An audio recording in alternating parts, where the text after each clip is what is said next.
time to make sure that all my settings are good. They seem to be. Scott, Cat's Music Journey. Welcome, guys. How you doing? Um, Tea, what a splendid idea. Yeah, actually, it's pretty cold here tonight in Amsterdam. I'll start out by saying I said that in our last live stream and I'll reiterate it again, but it's cold in a lot of places of the world right now. Not my back in Singapore where I came from, but in any case, most places in the world is pretty cold, and tea is always good for me. I don't like to keep the house too warm, so I try to warm from the inside out. How is everybody doing out there? I always start these live streams out by saying that I appreciate, first of all, you spending your time with me. Time is a valuable thing, and spending a little bit of yours with me is always going to be appreciated. So let's start out first by saying that. Um, the next thing is welcomes. Hey, Mike, how you doing? Welcome to you. Welcome to you. So I'll mention this twice during the live stream here at the beginning and at the end. I decided. Uh, while I wait for more people to show up, I was very pleased to be able to put up on a post on my channel here that the Asanoki CD actually is ready to ship by some minor miracle. I actually was able to put an actual CD together of the Asanoki Ants in the Pantry album. And I want to thank you guys. It was your encouragement to try to take on a project like this because believe me, this is not an easy thing to do. I had to basically do everything by hand myself, with the exception of the printing of the CD. But it came out really nice. I like the design. Uh, it has liner notes here in the opening part, and it's got the design on the CD. And because I left the back blank, because I'm going to number them and put a personal message to everybody who buys one. So I put the track information on the inside when you take the CD out. So it's a pretty cool design, and I want to thank you guys again for encouraging me to try to do this. It's really a good thing to have physical media. And you can go over to my Bandcamp page, and if you're interested in it, and pick this up. It's a great album.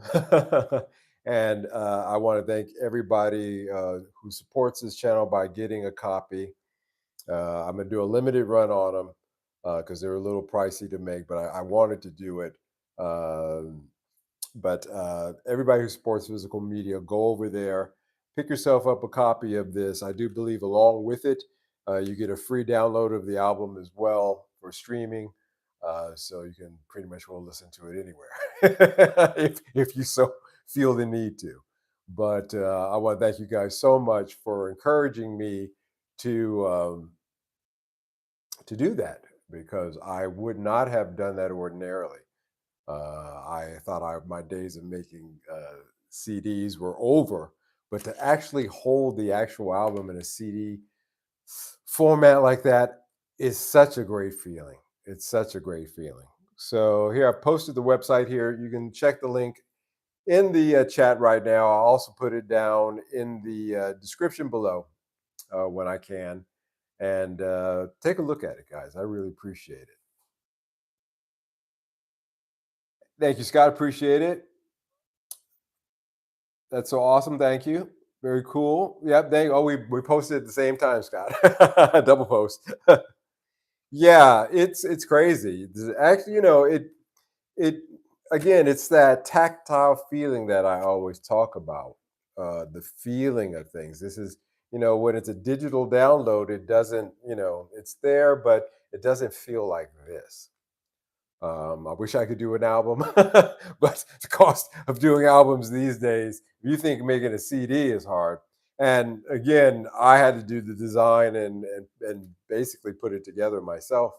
Um, but I found actually a great guy up in Rotterdam who made the music, the audio CD, and printed this on it, and did a lovely job. A really, really nice job. Really looks great. So it's just a good feeling. So thanks, guys. Where are we at? So AI tools versus AI content. Um, hmm. So I saw a very interesting thing on YouTube recently from YouTube themselves, announcing that they are going to start culling what they have termed AI slop. Now, that's an interesting term because that term slop in itself basically means it's of no value. It's only for what do you feed pigs? You feed pigs slop. So it's an interesting word in itself. But in any case, they are going to try to tackle what they consider to be a problem of AI content. Now, that's very interesting to me because, but first of all, they state that in a given day, they estimate they have about 1 million downloads of AI content. And one content creator in India is raking in about $4 million a year. And another content creator in the Philippines is generating about $9,000 a month. Uh, Now, it's interesting to me that these are out of the United States. Central control of YouTube comes out of the United States, and that money flow is going out of the United States. So there is that.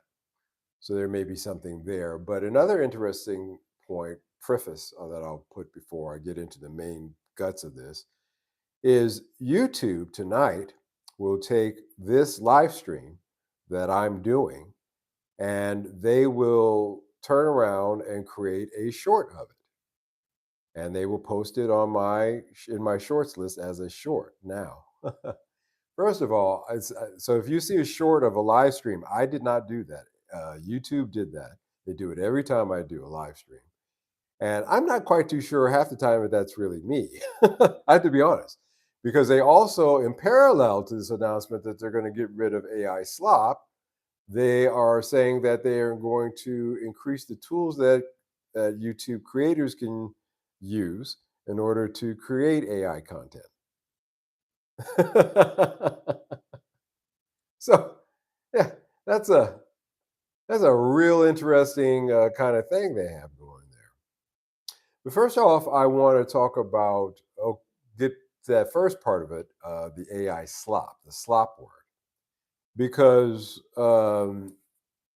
to me, again, that puts a negative connotation across the board on a lot of AI content, all AI content, I guess, in this case. But not all AI content that I've observed on YouTube is necessarily bad. Um, you know,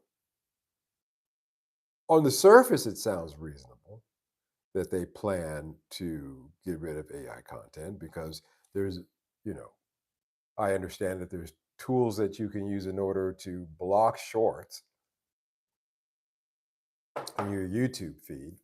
So, and also again, because of this AI, compounding of AI content, a lot of people are just getting tired of it. They're tired of getting it in their feed. So on the surface, that sounds reasonable.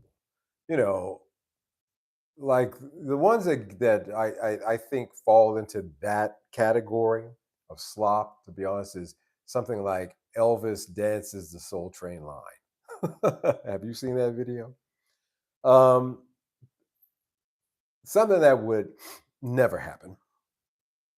And second of all, is just it's made in such a way that I worry that young adults who don't know and they see this, they're going to think that that's a real event. They're going to think that that's something that actually happened.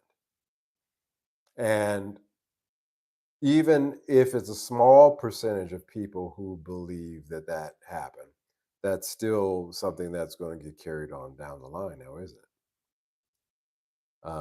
Ben says, I tell you what, YouTube keeps doing while I'm watching. This is removing my live chat in place they put some at throughout the whole stream. That's incredible. That's just something. Hey, Al Viking, how you doing? How are you? Welcome to the live stream. Good to have you. Thank you so much for popping in.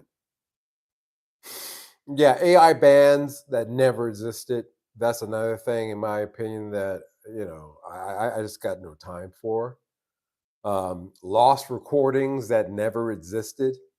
You know, the- I think I saw somebody had like a these are Prince recordings that never that he didn't put out. Well, anyway, I don't even want to get into the ridiculousness of that. Endless slop in is the way they're painting that stuff. And again, this stuff all really is designed purely to trigger the algorithm, and it works. Mike Watson says, "I wonder if commercials made with AI will be removed." Also, yeah, good point. Good point. Over here in the Netherlands, we get British commercials when they want to put something over here, market something over here in both countries, and they are merely AI versions of the British version. They've AI'd in. They don't even use real people to do the translations anymore. So yeah. Musical companion, welcome to you. If I hadn't said so far. Um, but I get kind of uneasy about this though because there's more stuff on YouTube that does use AI that is not slop, in my opinion. For example, there's this piano channel that I watch that uses AI to visually highlight chords as they're played. And because I have my monitor and my keyboard there, I can look on the monitor and look at the chords that the guy's playing when I'm trying to practice piano and learn a song. And that's very useful. That's super duper useful, other than just him filming himself playing, because you can't always see exactly what what somebody's chording on. So that's super useful. I think that's one of the ways that I found AI to be great. And the guys who use it that way, that's such an imaginative way to use AI as well as a learning tool. Again, this is not something that's set up in order to trigger the algorithm. This is actual real AI being used as a teaching tool, as a learning tool. And so that is incredibly helpful. And that leads to the question, is all this AI content, as YouTube puts it, slop or not?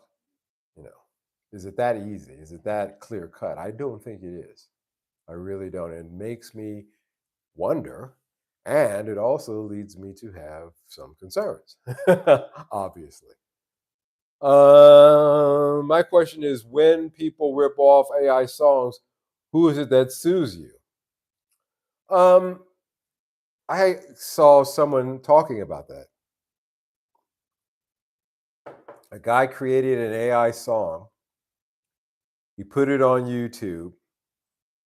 Now he wrote the lyrics, but so in that case, he does get a writing credit if he were to register it at the Library of Congress. Um, the music is created by an AI, like Suno or something like that.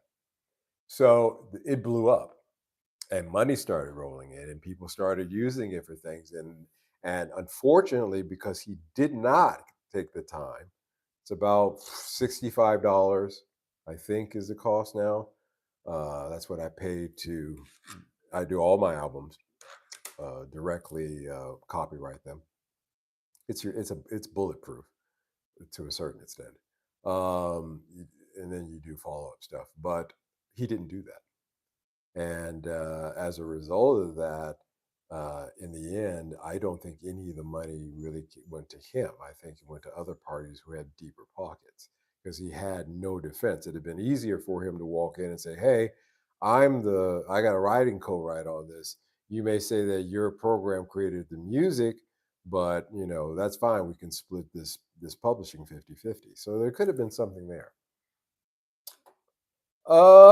Anthony Thornhill. Hey, how you doing, sir? A good Sunday evening to you, or day, or morning, wherever you're at.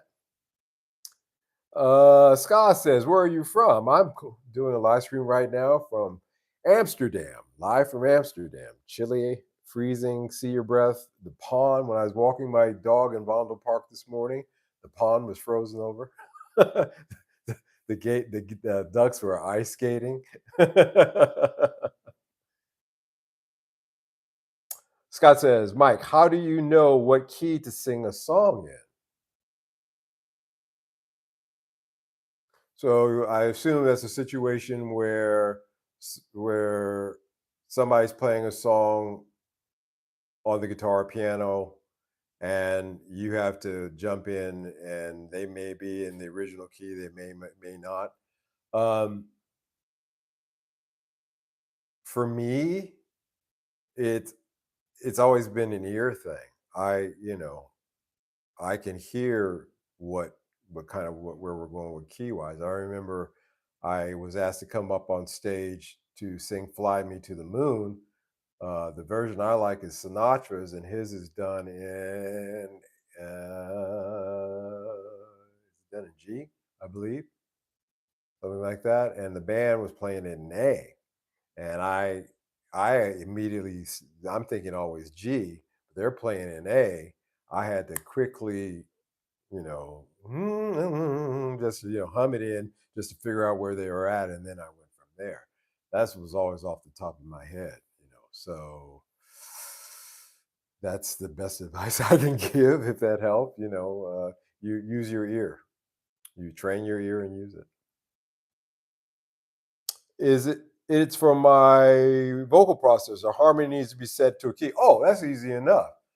um, then what's the root chord of the song that you're writing? If it's G, then that's going to be the root chord you put in, and the voice processor will will tune everything along to that chord. So songs in G, songs in C. So put C in. If C major, put in C major in there, and then when you sing, it'll it'll chop it up to the correct pitches when you're off. Yeah, yeah. Cool. That's easy enough. Yeah, that's super easy. Um, I had one that I've used forever. The first one that I had, vocal processor, and I used them for my background harmonies because sometimes I wanted to. And let's be honest, I have a very low voice. I have a good range, but it's not up there the soprano, so, or falsetto. So I use it for that a little bit on the high parts of my harmony, and I just put in it's super easy. It was from Waves, the company that shall not be named, and I used that for a long time, and that worked for me doing background vocals. It's good for those kind of things. I would, lead vocals. Just be careful. Don't set it at 100%. You got to keep it somewhat natural. Set it at 80%. I guess would be good. Um, Lead vocals, I get a little funny with that. Um, I want to try to keep a naturalness to it. So setting it at 80% is probably a good idea if you use it. So AI is being pushed on us because they need it a dot-com boom. They needed, the next pet rock. They needed the next thing in order to keep the thing going, keeping the system going until they don't. And OpenAI, for example, ChatGPT, I read a report in the Times that said that they are at a loss of about $40 billion at this point, minus 40 billion. Let you wrap your mind around that, because as much as they try to force it on us and impose this, and by the way, it was Peter Thiel back in Davos in 2017 who really started talking about this stuff. This is nothing really new, but um, it is here. And when it's used to support human decisions, like in the case, like I said, using colors, using AI to, like in this case, the guy uses this pink shade when he pushes C and the C key lights up, like electric pianos, pretty cool. Or guitar videos, that's good. Noise reduction, using AI noise reduction is great. Um, Stem separation is great because we can take those old songs from the 50s and 60s, and we can put it in, digitalize it, put it in AI, and it can separate the stem so that we can listen to the different parts of that. So we can say, this is the Hendrix solo, you know, isolated, and you can hear it, and that's kind of cool. With transcription, of course, I just recently had to do a video for my company um, in Japanese, and I went to Temple University in Tokyo for 3 years, but I'm not that proficient, so I used AI to help with the transcription. Tempo detection is also a great thing. What's the tempo of the song? AI can help you with that. That's been around for years. There used to be that there was a program that on your phone you could hit, and if there's a song playing, it would detect it and it would tell you what song that was. Tuning, I use the tuner on my phone more than anything else. But now that I have my wireless system, I actually use my Pocket Master for tuning. But subtitles, translation, uh, JPEGs for your YouTube videos, all of these things, AI is used, but it's used to support a human decision. A human decision. A human chose the notes in that piano thing. A human played the instrument. A human decided in the content in the case of stem separation, transcriptions, subtitles, uh, JPEGs. Humans made the initial decisions. AI merely just made the work faster. So there's that. Let me catch up here in the chat. Mike, did Michael Jackson really have a 3 octave range? And if so, is that rare? That's a great question, Scott. Some odd reason that a few clicks back, I was thinking about Michael Jackson and his voice because there was again another YouTube video where they captured him talking in his what they said his real voice. Michael Jackson had a vocal teacher who told him that if he wanted to improve his high range, that he should always talk like this all the time, really super light and really all the time, and that would help him with his range. So he would that that that that light talking that he did was a way of increasing his range, believe it or not, and it does work. But you got to be super, and a lot of singers I know do that. But that's taking it to another level. Does anyone know a good stem isolation app or hardware? Um, Gee, man, Suno will do it, I believe. I use Songmaster Pro. Hey, BBT legit. Welcome back, man. How good to have you back here in the stream. That yeah, Songmaster Pro. There you go. Scott, most songs that you will hear will show you what key they're on, even if they don't start on the root. The chords have a function that makes them feel a certain way. Then there's jazz. Oh yeah, that's another point. Actually had a multi-octave range in his early. Yeah, Axl Rose had it. Ted Neely, the guy you knew from Jesus Christ Superstar, he had that as well. There's a lot of it's not rare, but it is something that really sets people apart in terms of their in terms of how we respect them as vocalists. So you like them or love them, Axl Rose has a fantastic voice, a very unique voice. Meatloaf, yep, Meatloaf had it. Yeah, it's really just again with Ted Neely, that just shows you that in the rock genre, you have Prince.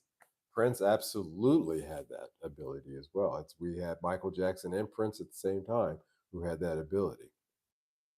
So it's not rare, but in the public eye, in the churches, you'll see it.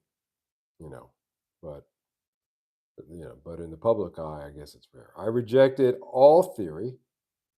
I don't know how I ever got music credit in school.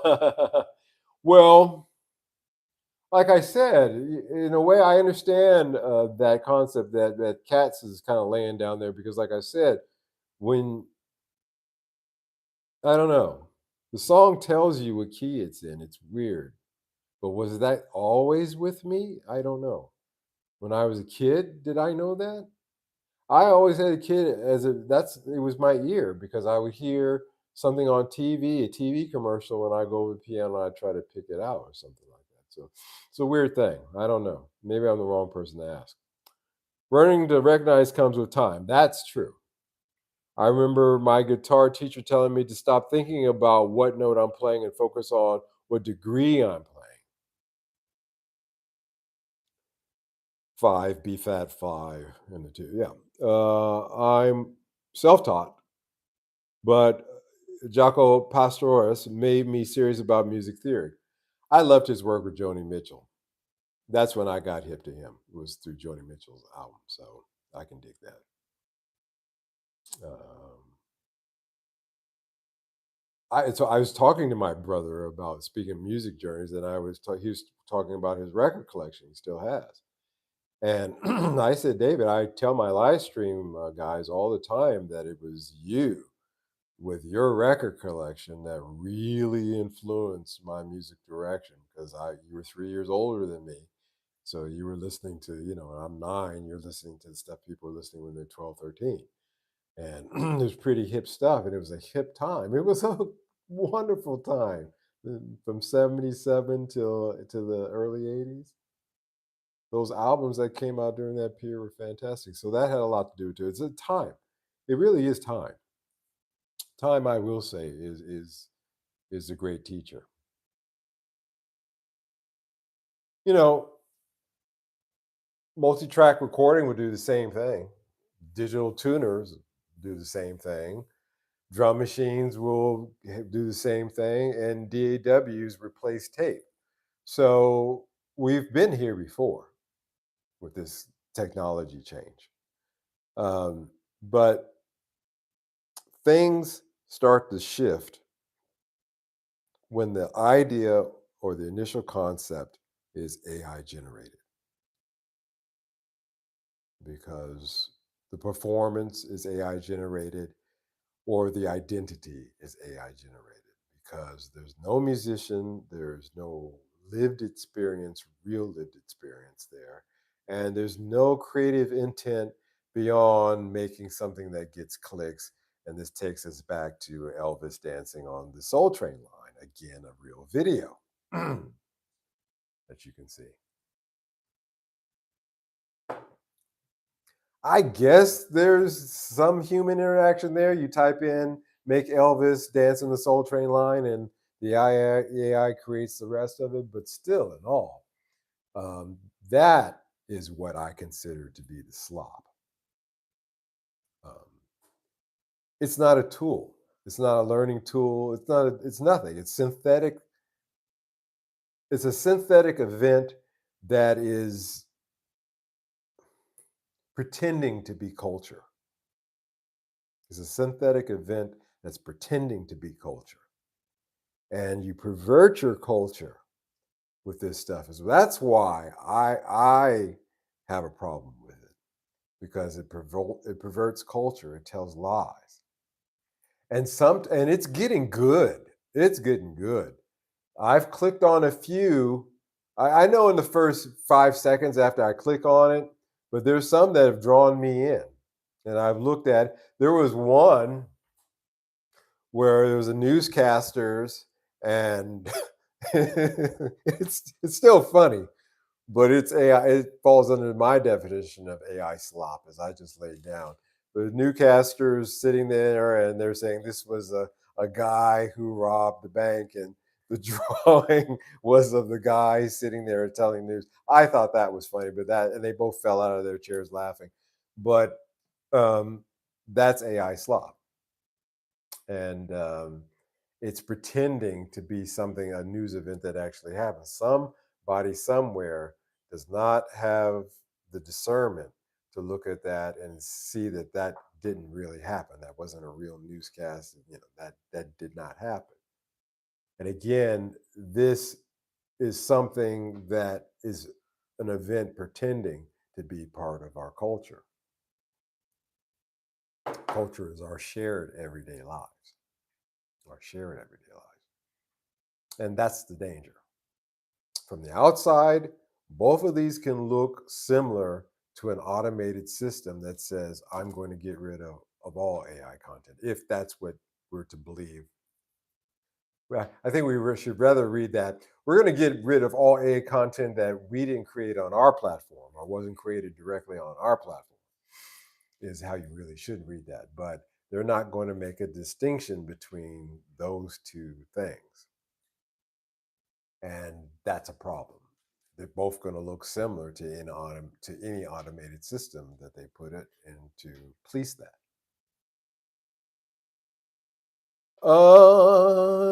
Yes, I listen to music. I find it the best way for me to learn. Yeah, you know, the only one way, if you have an ear, to hear it, to pick it up. If you have that ability, then it's a lot easier. But you can train your ear, you know, to get there. Um, Jimmy Jam, the very famous producer, said that, if you played him the song, he'll play it back to you.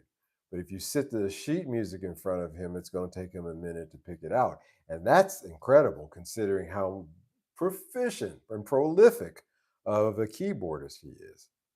So, but he has an ear.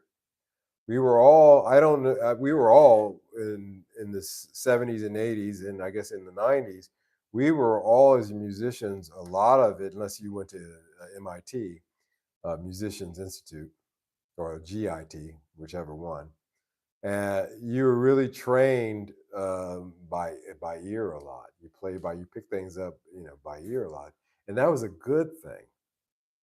I think that was a good thing. I think that's one of the best things that I got out of playing in those garage bands, is just sitting around trying to pick something out, or me sitting down to piano trying to figure something out. Because going forward, um, it helped me understand composition, structure, and of course chord phrasing of a lot of different types of music. What makes the Soul Train show so good? I miss Soul Train. I don't understand it at the time, but I remember it was like watching something taboo. Yeah, I think in that regard, depending upon where you're at, it's kind of like looking into your neighbor's basement party.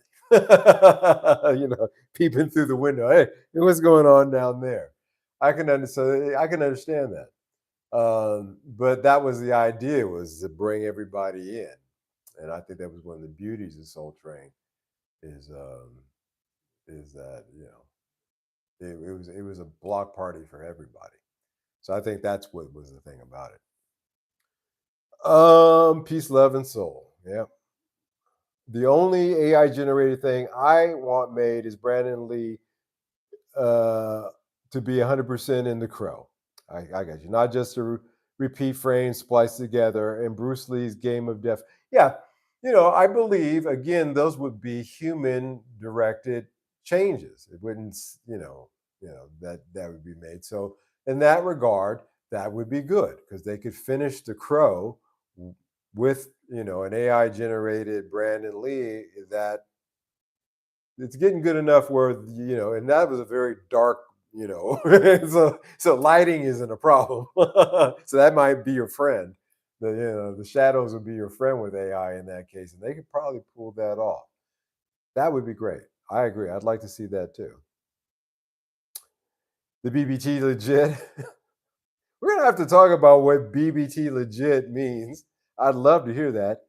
Exactly. Jimmy is a fantastic keyboard player and producer. Yeah, yeah. But ear training. Ear training. Not everybody. Some people, they can read and that helps them. Some people, they feel it gets in the way. I think everybody should learn some theory. You should, you should learn some theory. Or let's put it this way: theory is going to learn you. And then if you're a real producer, then you would take the time to study other producers, um, how the Beatles sang in thirds, and that's how they got that sound. So if you're thinking about or Motown and how they do their vocal arrangements or things like that, then that gets into the weeds, so to speak. But you learn something. The uncomfortable truth is that most people are arguing about AI aren't actually talking about AI. They're talking about authorship and legitimacy, and it comes all from a place of fear. Musicians, especially guitarists, I'm looking at us, have a long history of trying to identify how something is made. I was just talking about that. How something is made.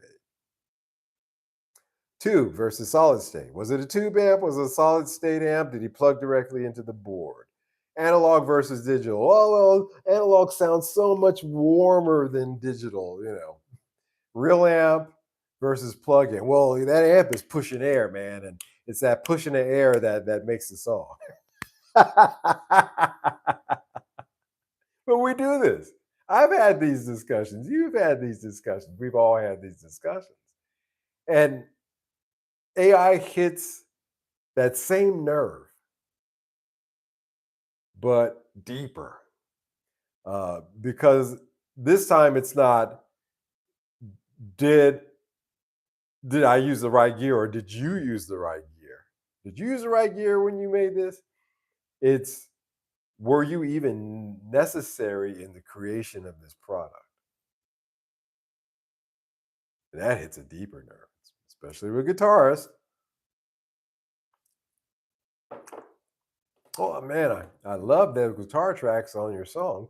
Oh yeah, I came up with some chords and put it into Suno, and it came out with a great guitar track. And you're like, wow, you know. So when someone sees chord overlays, MIDI visualization, and AI assisted analysis, their brain automatically will jump to this as a fake. So even when you use it in the context that I set up earlier of legitimate uses, still, for some reason, in the psyche of people, the term fake, fake, fake, even if the music is completely human. Or in the case of that example that I was telling you, where the words were completely human, the music wasn't.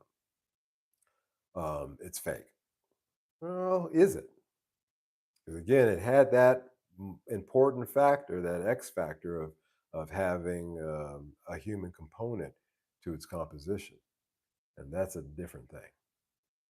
So, you know, guitarists aren't loving it. For And it hits a deep nerve with musicians, but it hits a deep nerve with people who do animation. The animation factory over there in Japan that creates like Totoro and other great movies like that. Somebody, was submitting AI versions of their stuff, and they said it takes us months to draw, just a simple 1 minute, uh, part of the movie. It takes us 3 years in order to do this, and they do it by hand. And it has a certain. If you ever watched Totoro, which I highly suggest, if you haven't, you watch that Japanese anime. It's one of my favorites. It has a feeling to it because it's done by hand. It's not done by AI, but they started seeing AI of their work, and even they eventually had to bring in a new position of director of AI or something like that in order to implement it. So, you know, there's that. Um, let's see. I fear or have anxiety more over AI's use in video production than in music creation, to be perfectly honest, Scott says. Well, yeah. And again, like I said, there's good reason for that.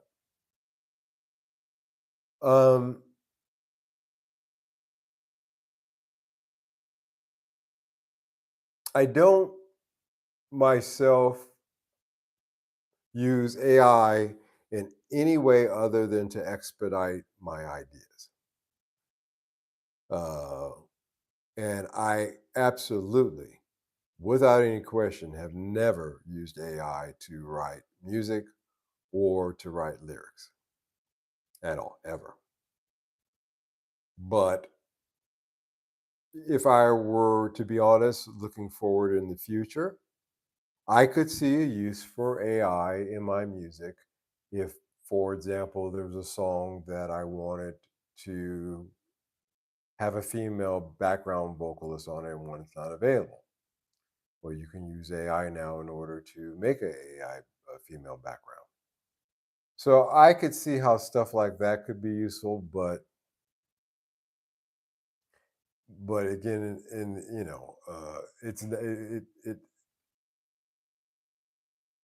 I wouldn't use it because I think that if you got a I wouldn't use it. I don't know. I could use it. That's what I would use it for. I'm sorry. I'm trying to say here, guys, but but to be honest, I wouldn't use it. I see no place for AI in my music at all. I don't.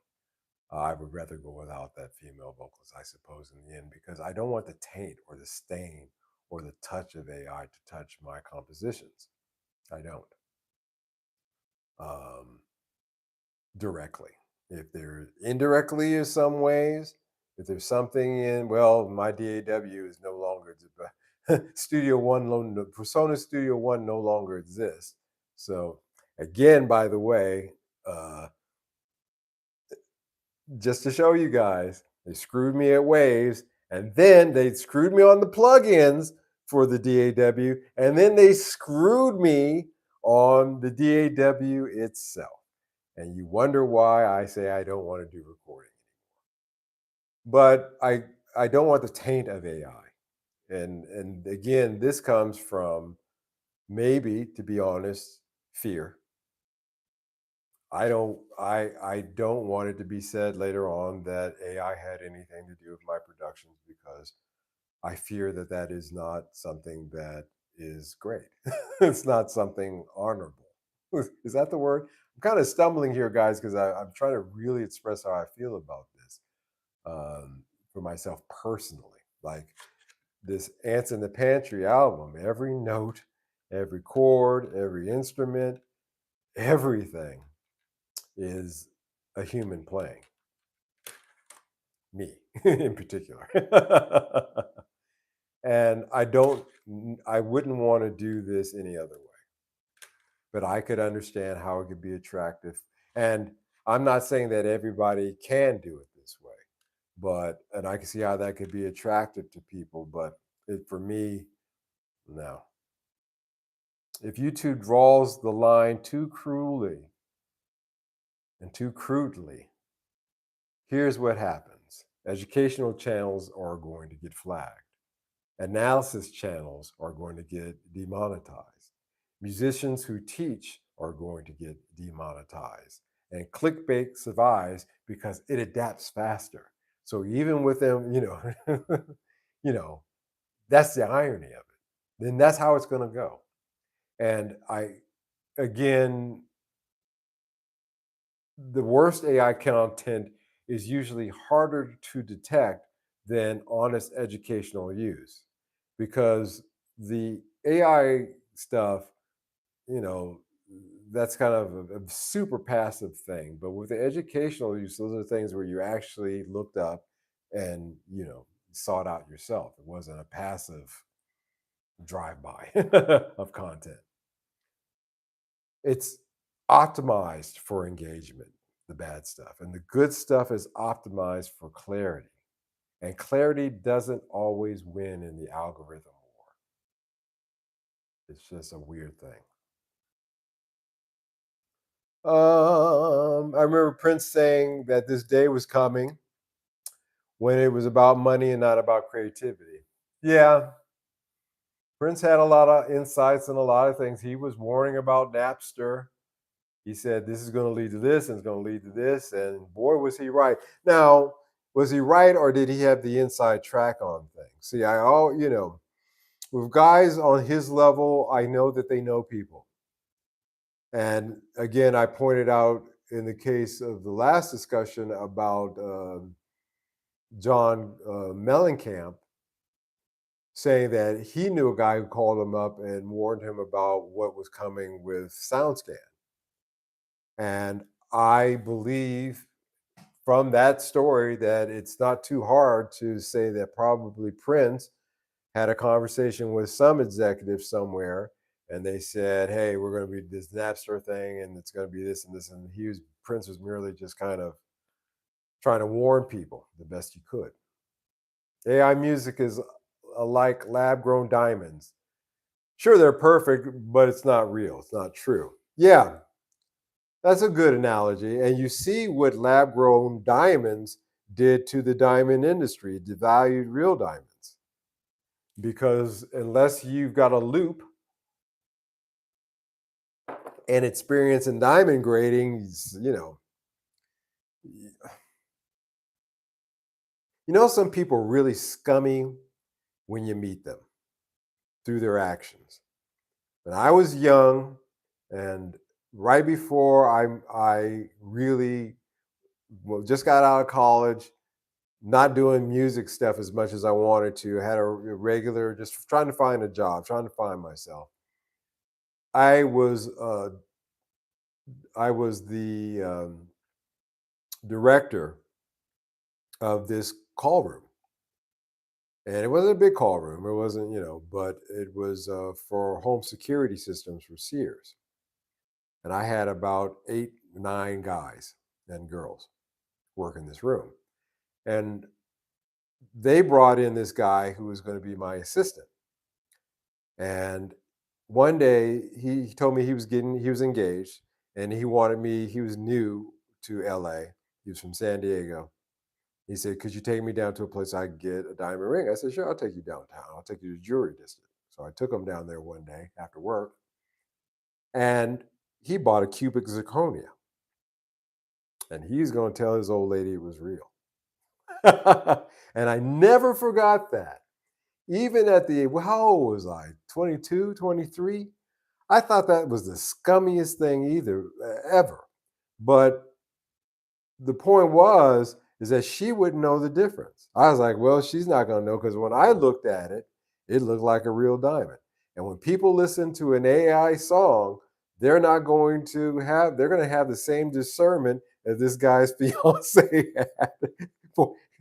And with that kind of attitude, I know that marriage ain't going to last long. And when she takes it down to try to pawn it and get some money off of it, she's going to be in for an even bigger surprise. But AI music is the same. I call it empty calories, but synthetic diamonds, yeah, same thing. BBG legit. Why do you think so many artists are selling their catalogs? Yeah, I think they're selling it because the much in the way that synthetic diamonds have devalued the diamond market, AI music is going to continue along with Spotify to devalue the value of their catalogs. Better get out of it now. And there are groups of investors who buy them because they say we're going to use them later on for X, Y, and Z. And they may get a return on that, they may not. We'll see. Hey guys, I'm late again. Better late than never, Benny. I had stuff to do. I'm gonna hope you got it done. Hope you're doing well. We're all doing well, Benny. Thank you so much for showing up. It is so good that you showed up. Good to have you here. Yeah, that's the reason why they're selling their catalogs, because the value of stuff is going down, which is why, guys like me putting out our own product is, you know, really the best game at this point. So what do we do? First of all, for those of us that it affects as YouTube creators, don't panic. Don't worry about it. However, be aware that you want to not use too much AI in the creation of your work. Like I said, I just felt it's weird. Oh, guys, we want you to use AI. Here it is. It's great. Use it to create your stuff. Use it for all these things. And then down the line, oh, there's too much of this AI stuff. We're going to get rid of everything that was created using not our AI, but using others' AI. It's a set. It just almost kind of whiffs of a setup a little bit. Kind of just has that little bit of a whiff, because if you say, "Oh, great, I'm going to use it in my videos," and then suddenly you find your videos demonetized because you use a little bit of AI in it. That's why they say a little bit of leaven will ruin, your loaf. Again, I'm just the suspicious type, as you guys might have figured out. There's always an angle to this stuff, and it's always leading down to a certain road. And it just screamed to me as a setup. So I just chose not to use those tools for that. The streaming platform is a total ripoff unless you're Taylor Swift. Yeah, that's a different thing. That's a different thing, actually, BBT legit, because uh,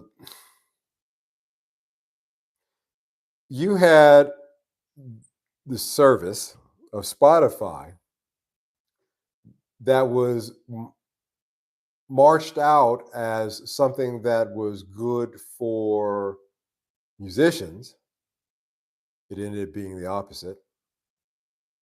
And the guy who started it cashed out to the tune of 2 billion, 3 billion, $4 billion, something like that. He walked away from and used that money to start up a weapons systems company. Took the money from music in order to create weapons of mass, the future weapons of mass. So he took the music. When I put a song up there and he made a dime off of it, that was one dime of my money that he used. Now you can't tell a man where he puts his money at, but there are moral lines that were crossed there. And in that case, morality takes precedence. But, there's that. Don't let me get started on that, because that disgusts me.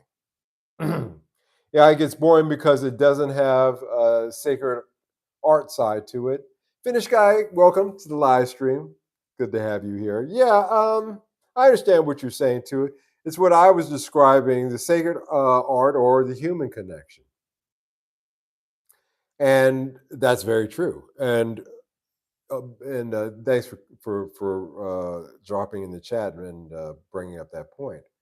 Again, we differentiate If there are uses of AI where there is a direct human connection input, that's fine.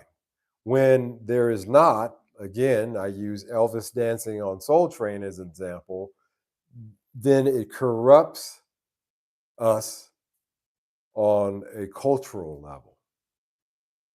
And that's bad. That's bad. That's really bad.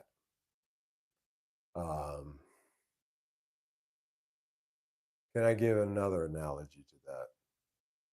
So, Star Trek back in the 60s was written by like DC Fontaine. She was a product of her time.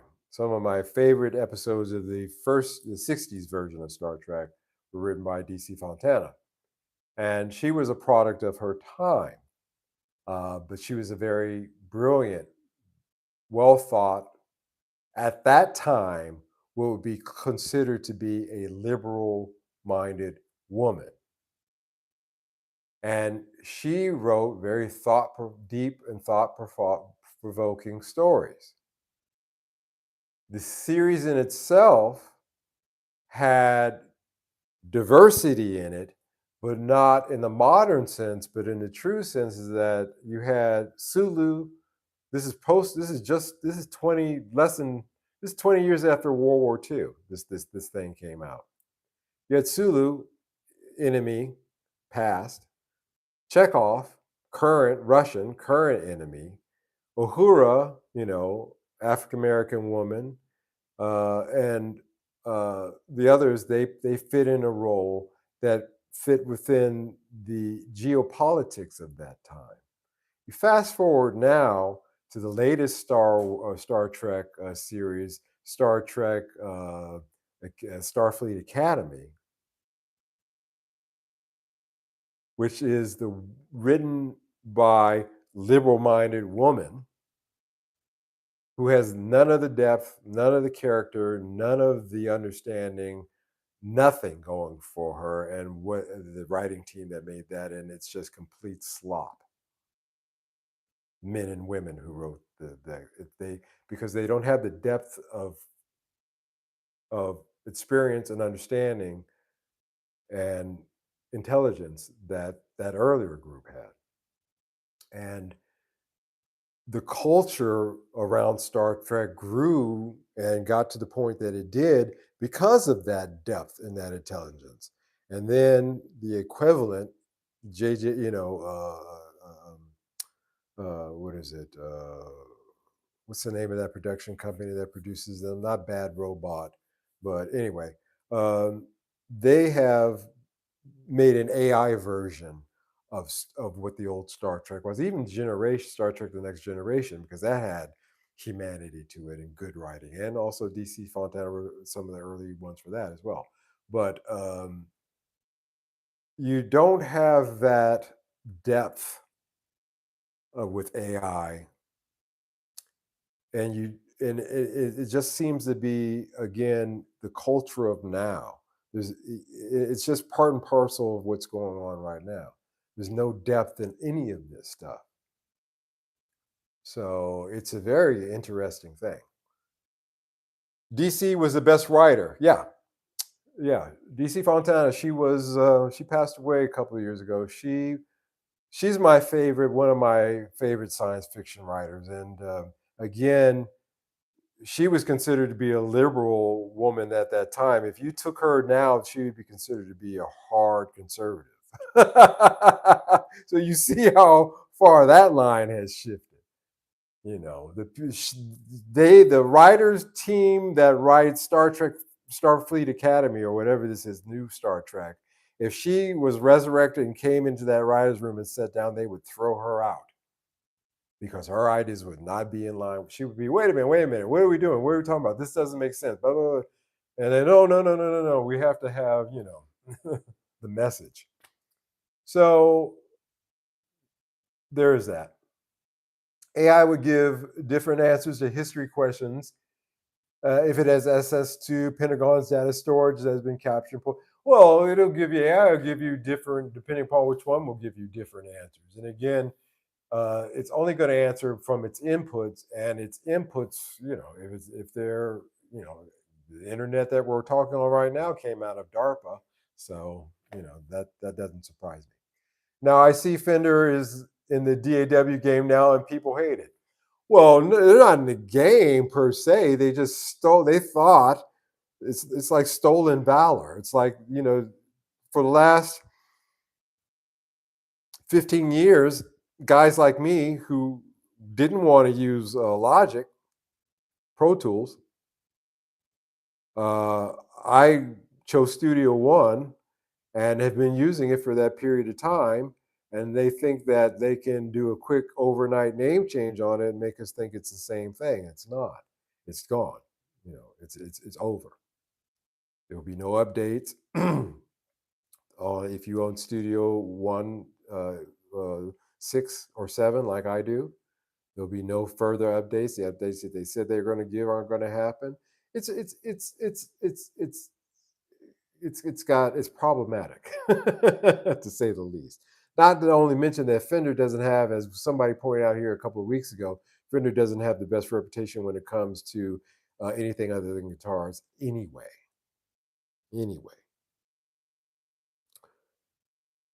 what you were just describing sounds like a great movie. Yeah. Hmm. Interesting enough. Yeah. So, you know, culturally, it's part and parcel of this degeneration that we see in our creative inputs, and that's a problem. But I think people still see that. Like I said, I still think there's enough people that have discernment to say, this is good, this is bad. I just don't think that YouTube, when they do their scrub so they can make room for their AI slop, is going to have that kind of discernment. And I think that if they do it right, it'll be great. If they do it the way that I think they're going to do it, with a broad brush, then I think there's going to be a lot of content creators who are going to find themselves in trouble, whether they meant to be or not. Hey, we were doing what you said do. Now, there's a problem. It just seems like a bunch of traps. you know, Again, I'm going to get an Abu Akbar, t-shirt made. Just to remind myself that it's all traps. I'm starting to sound like Saul Guerrero. Lies. It's all lies.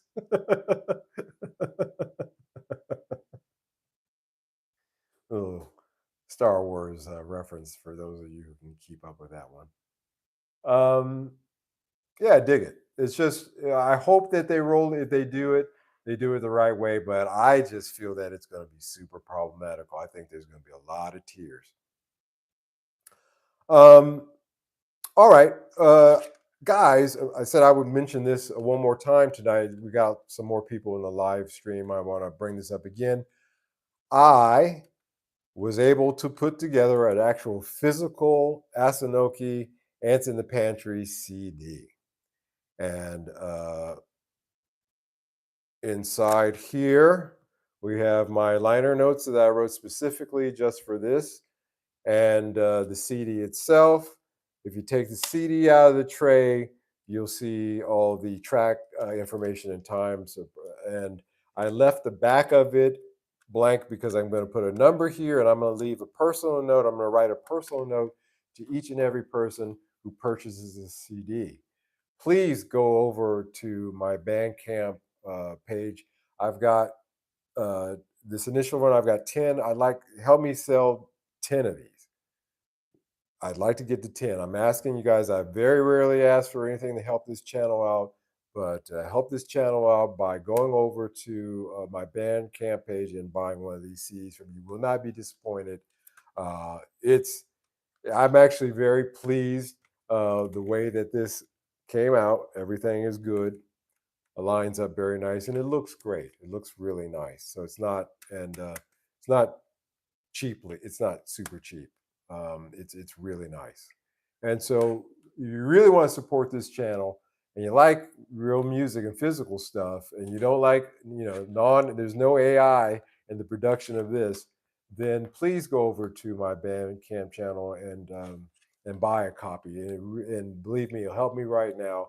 I could use the help. Every dime I can get in right now, I'm changing out my old business to my new one would help me personally. And so, just a personal plea that I put out to you guys to go out and get one of these days, one of these days, and it would be much appreciated.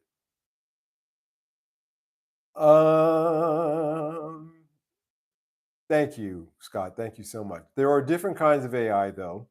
The publicly available are still very flawed and aren't like the AI systems that have been used in defense for decades. Yeah, we were talking about that earlier. Yes.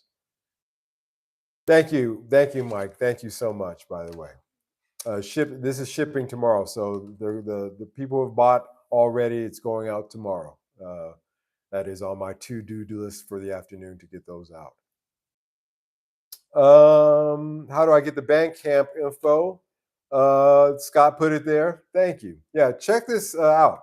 I do believe, as I said before, if you buy a copy of this, you also get a copy of the streaming version as well. And again, like I said, I will be numbering each one as they're purchased, and sign a personal note to you in the back, and to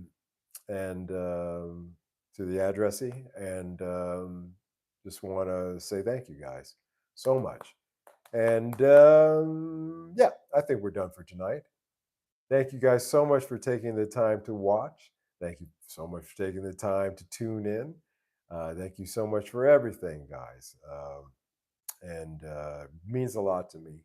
And we will be back here for the Wednesday night hump. And I will see you then. You guys take care. Have a good evening. Bye bye.